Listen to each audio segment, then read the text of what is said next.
Hello, everybody. So my name is Yusuf Marvi. I'm with One on Epsilon. We're a small edtech startup. We're located in Australia. A lot of us are based in University of Queensland.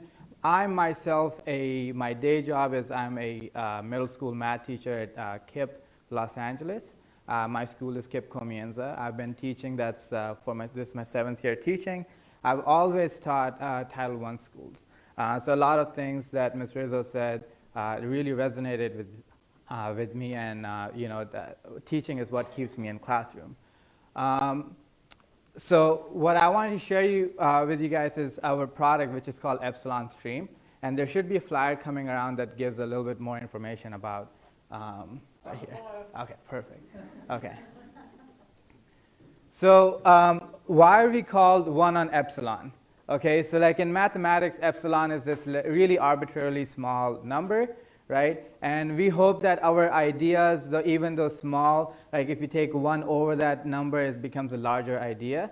And we want our idea to kind of grow and have a larger impact in kind of the sphere of ed tech and influence mathematical learning. Okay, and hopefully through kind of capitalizing through social media, if you take e to the power of 12, hopefully you get a very large number. I mean, we have a lot of mathematicians, you guys can guess what that number would be, right? So this is our kind of motto, right? We are here to nurture mathematical curiosity, right? We're not tied to a curricula.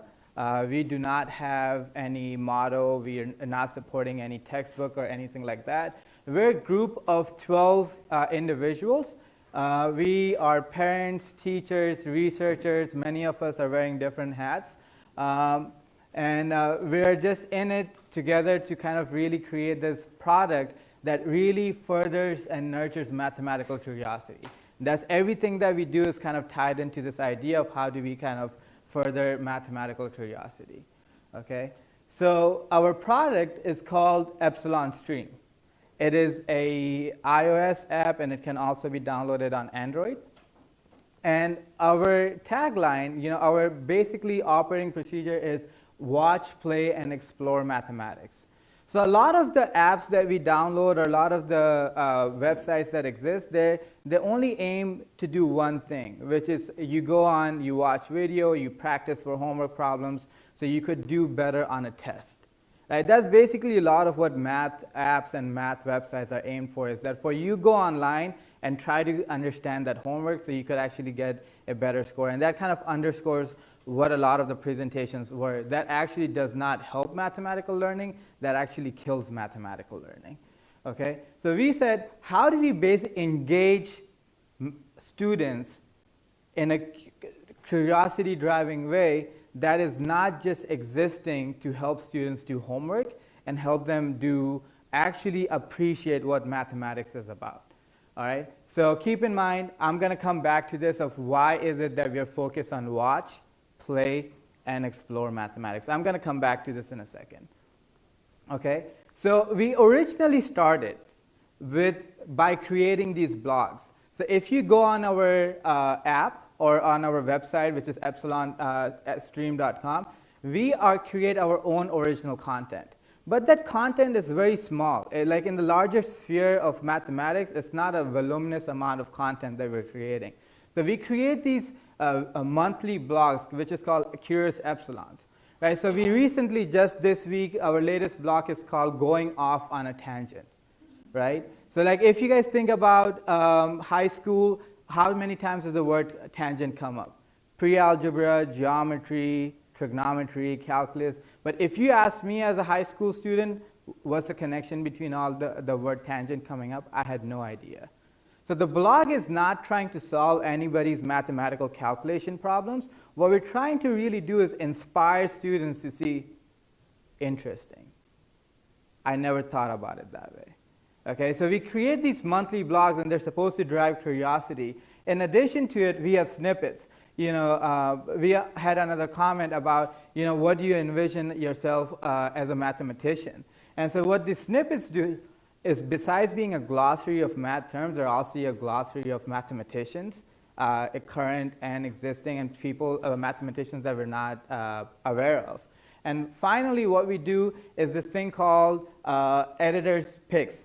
So now, in combination, the curious block comes every month, and the editor's picks also comes every month, but they switch every bi-weekly. So every 2 weeks, we come up with one edition of editor's picks, and the next edition is the curious Epsilon block. And while what we do in this editor's pick is we go in this trove called YouTube, and we go through this amazing, amazing math content that's being created, and we compile a small editorial pick. And we kind of just present it to our readers, like, check this math out. It is just some amazing math out. And while we were doing this, this is what we realized. This was our big aha moment at 1 on Epsilon, right? Through this exercise of creating these monthly editor's picks, what we came up with is this. There were about 100 solid math channels on YouTube. When I say 100 solid, this is like really high quality math channels, okay? And there's about plus or minus about 50,000 videos. This is not like any big science, okay? This is just something that anybody can go and through just like laborious work and figure out. But this is what we're really excited to present to you guys, which is the third item. This is for the first time that our data scientist has been able to actually enumerate this number, is that there's actually about estimated 4.5 million view hours a month of English math content being viewed. This is the first time this number has been come up with, which is about equivalent to 5.5 million people watching approximately 12 minutes weekly of math content on YouTube alone. I mean, if you just think about how many people are just engaging with math on YouTube, this is absolutely crazy. Like, this has never been kind of come up with. So once we figured this number out, right, we said, what does this mean? Like, what do we do with this? One of the things is that although there's a lot of content, what is the good content? How much of it is good content? And this is where the idea of 1 on Epsilon really comes into play. What we did is we created in our app, we brought this and curated all of these videos. So if you access our app, you can actually type in a keyword, and we have hand curated on selected topics, about 1,000 search topics, curated videos that we considered as math researchers, math teachers, and parents as the highest quality content. So that you as a teacher, you as a student, or you as a parent only has access to the highest quality math content available. In addition to blogs, games, video games, and other resources. So right now, currently, there's about 1,000 search topics that we have on our app, right? There's 2,000 curated videos, there are blog posts, and we also link apps, game apps. So let's say if you were to type in a keyword, we would link an app that we consider is a great resource for students or math enthusiasts to access to further develop their knowledge in that specific topic, or just generally a very good app. And above all, this is absolutely free, right? This is just as our pure joy of mathematics, and it's our effort to kind of input something to the field of mathematics. There's no advertisement, anything, and this is child safe. So you don't have to worry about any wrong thing. So how do you pay for it? We? Yeah. We're not making any money. This is just pure labor of love. Yeah, that's it. So if you guys, so this is just coming back to exploding dots. The reason we support exploding dots is obviously because it ties into our mission of furthering mathematical curiosity. So let's say if you were to type in base 10.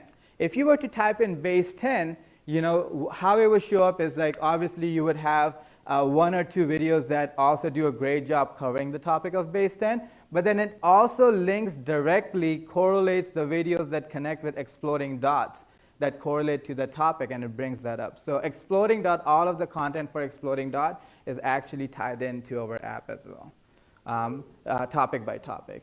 So and that's been really great, and we've gotten really good feedback on that.